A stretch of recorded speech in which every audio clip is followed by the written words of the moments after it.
Depression isn't feeling sad when there's something wrong in your life, a difficulty, a trouble, a stressor.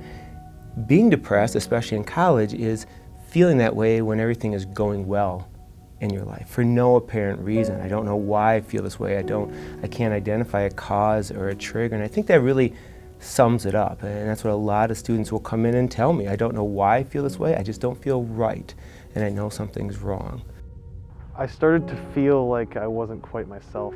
I started to feel like I was acting almost completely out of my own behavior. And I started acting as opposed to how I used to be, which while I was depressed, I seemed to lose a little sense of myself.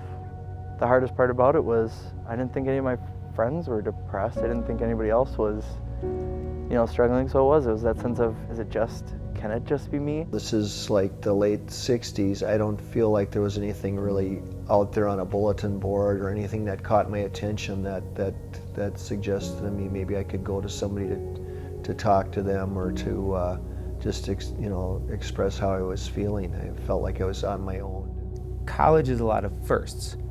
It's the first time you're experiencing a lot of different things, and maybe for the first time on your own without your parents, guardians, or someone else right by your side. You're kind of finding your way. I think the transition from being a high school student into becoming a college student definitely affected more of that than I'd like to admit.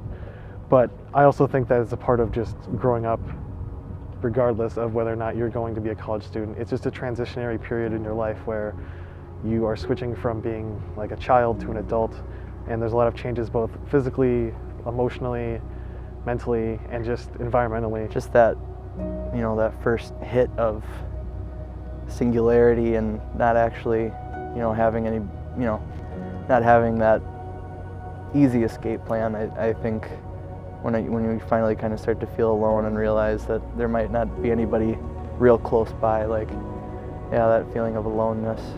We go through life and there's a lot of stressors and change and adjustment and loss.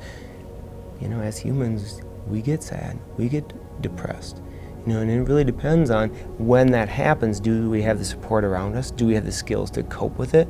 And a lot of times that's the deciding factor, that if I'm not aware of it, I don't have a support network, I don't know how to cope, then it can become this downward spiral. If I can recognize that, hey, I'm really sad and I really haven't been myself and I've been more withdrawn and not eating or sleeping, oh, I should talk to someone, I should reach out for help. Then, rather than a downward spiral, it's this upward spiral. It is tough to come out and admit that you feel like you're admitting a deficiency or something. No one likes to expose their wounds, and it's difficult, especially with those kind of things where it's not something tangible to some people. Sadness isn't how life works, So we look on those as like bad thoughts, and then we get down on ourselves for thinking about those bad thoughts, and that's definitely me. Even though I think everybody knows deep down that everyone has experienced something similar, it's something that you view as an embarrassing part of your life. And whether or not you're at fault, having a connection with another human being as they tell their story and becoming a part of it is very moving. On the other end of the spectrum, there's a huge correlation between depression and suicide. And yes, we do see people who, for a variety of reasons, have thoughts of wanting to hurt or kill themselves. And that is going to touch any human being in a way that's hard to describe. I feel for people that have been involved, with somebody that's committed suicide, which has happened in our family. My youngest sister passed away from suicide about 10 years ago. One of the biggest reasons people don't seek treatment is stigma. It's a sign of weakness. It means you're crazy. You should be able to pull yourself up by the bootstraps and all these other things that aren't true, but society and other people tell us.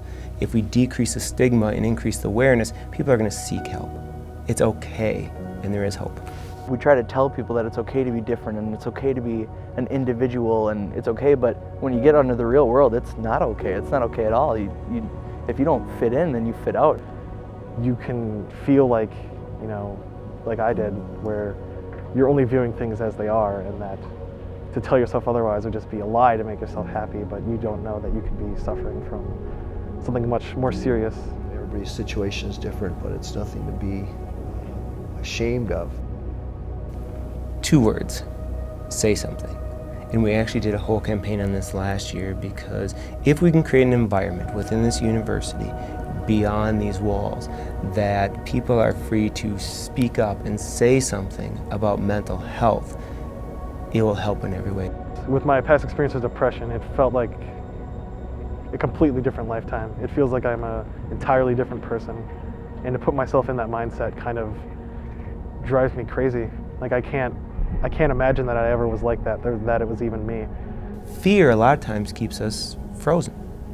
You know, and I was telling someone just earlier today, and I say it often, everything we want sometimes is on the other side of fear. If we can get past that, if we can somehow get through over the fear, we'll ultimately get what we want.